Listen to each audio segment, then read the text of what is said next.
Welcome to Legendary Physique. Again, we have Jerry Brainum talking about his latest newsletter, the April issue 2016. I can't wait to hear all the great stuff he's got for us. Jerry, how's it going? Okay, how you doing, Richard? I'm doing pretty How good. are things there in sunny Florida? Well, it's rainy. I know that's why I asked Yeah, you. it's been raining for days now. That's we had tornado warnings Oh and my everything. God, jeez. I hope not. So it's a good time to stay inside and read your latest newsletter. Absolutely. Yep, absolutely. So, So let us know.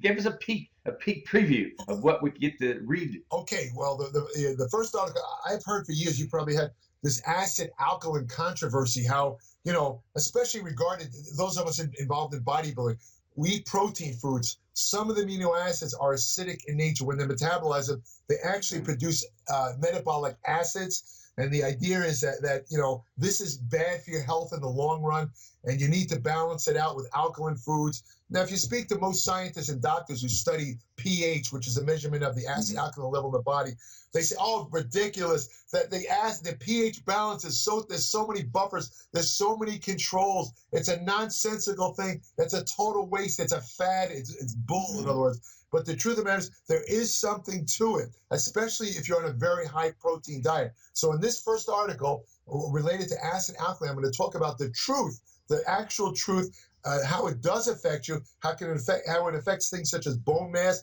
and muscle mass, and how it's especially important to kind of like keep an eye on that as you get older if you want to keep your muscle. It's actually Great, because I thought it was just a fad that they were trying to get suckers to send money off to them for. right. No, there's a Read the latest book or oh, this buy some of their product. there's a million books about it, and they're selling, vegetable blenders, all that stuff. I mean, it does look like a fad, but there is some truth to it, and I explain everything.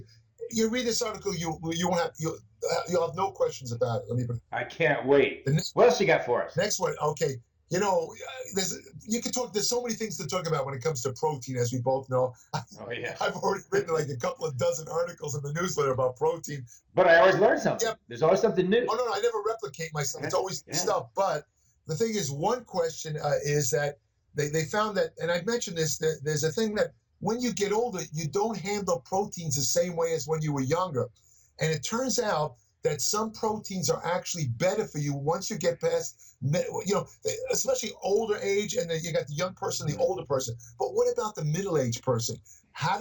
What is the best protein if you're, let's say, in your 40s or 50s? You're let's say late 30s to late 50s. What is the best protein to use?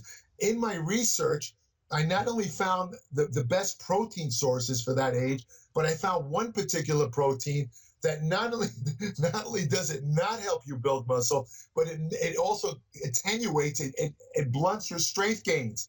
You don't want to eat this particular protein if you're in your 40s, let's say. And I'm going to reveal. So does that change when you get in your 60s or so? Probably. Or does it remain a problem? No, it remains a problem if you're involved in strength training or muscle building. If you're not, then it's inconsequential. It's not. Okay. Well, I can't wait to read that one. Yeah, as a matter of fact, this particular protein there's a lot of controversy with it, and I explain how a lot of what's said about it is nonsensical. The next one is a favorite of yours, Richard. I know you're into this because I'm into it. We've talked about this. The mind-muscle connection. Oh, yeah. The mind-muscle connection.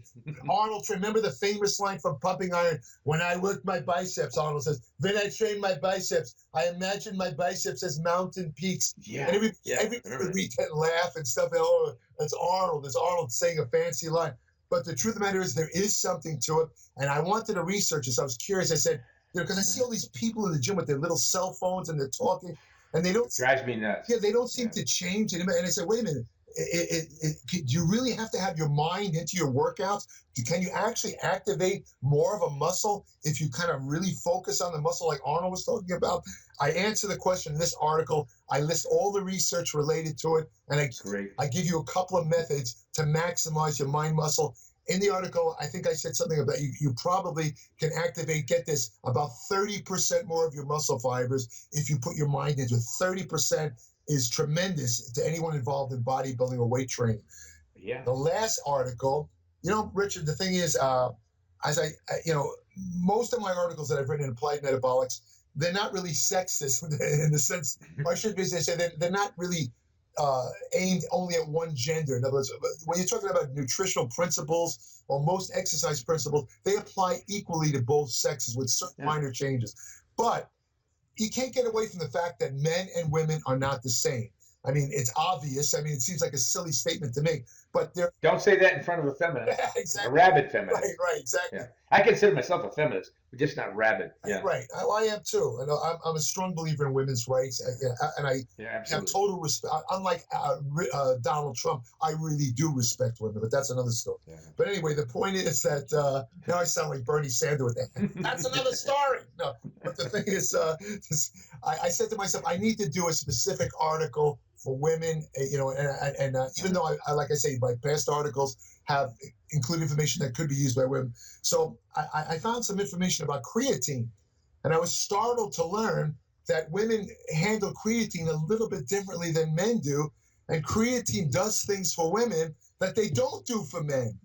And I list this, and not only that, but in this article, I talk about some of the differences in when women exercise compared to men, how their metabolism reacts to exercise in relation to, let's say, building a lean mass, losing body fat. There are differences. I discuss them all in very, very simple terms that a kid in the 5th grade, there's no technical terms. I'm not going to you don't have to take out some science dictionary to understand. It's very down to earth. And like I say, this article's for women, but again, there's a crossover. A lot of the information in this article can be used by men too, because it's related, of course, to creatine, which is the #1 by far. Not only is it the #1 sports supplement, but it's also the actual most effective sports supplement sold. Works for 80% of those who use it. Nothing comes close to creatine. So I tell a lot of facts, interesting facts about creatine, and that's it. I mean, this newsletter is just about 45 pages. Pure information. As I said last time, I added a summary of each article. At the end of the article, there's a 2-paragraph summary. If you're in a hurry and you want the basic facts, you can read that summary. That's great. Then when you have more time, you can read the entire article and get all the in-depth information. So, I mean, I think it's a fantastic issue myself. And sounds like it. I have a question about the creatine thing. You'd said in another article, if I'm not mistaken, that if someone eats a lot of beef, like a lot of bodybuilders, they're getting the creatine that they need. Is that still true? Well, yeah. In other words, if you're a habitual meat eater, for example, if you eat meat, let's say at least 3 times a week, red meat, what happens is, meat actually, the 2 best food sources of creatine, the first is, believe it or not, sardines.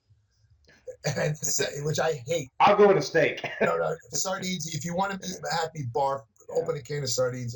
But anyway, the second thing is meat, red meat. And, the thing is, 1 teaspoon of creatine, it has the same amount of creatine as 2.2 pounds or a kilogram of beef, but that's another story. But to answer your question, if you eat beef 3 times a week or more, you're gradually loading the muscle with creatine. I'm talking all the time. I'm not talking to a guy who eats beef once or twice a month. I'm talking every week, about 3 times a week at least. So when you take creatine, you still get an effect, don't get me wrong, but it's kind of a minimal effect. You're not going to really feel that much. Now, contrast this with, let's say, a vegan who eats no meat. Now, when they take a creatine supplement, which, by the way, is synthetic and it's therefore suitable for vegans, it has no meat products in it, but when they take a creatine supplement, their muscles literally explode. I mean, they feel it like almost like a drug-like effect. So, again, to summarize the answer, creatine still works for meat eaters, but the more meat you... Not to the same degree. Right, not to the same degree, and the more meat you eat, the less effective it is. That's the way it... All right. Yeah. Well, I love having an expert like you that I can ask questions like that to, and I'm really looking forward to the April issue of Applied Metabolics. Thanks a lot, Jerry. Sure, Richard. Great talking to you. You too.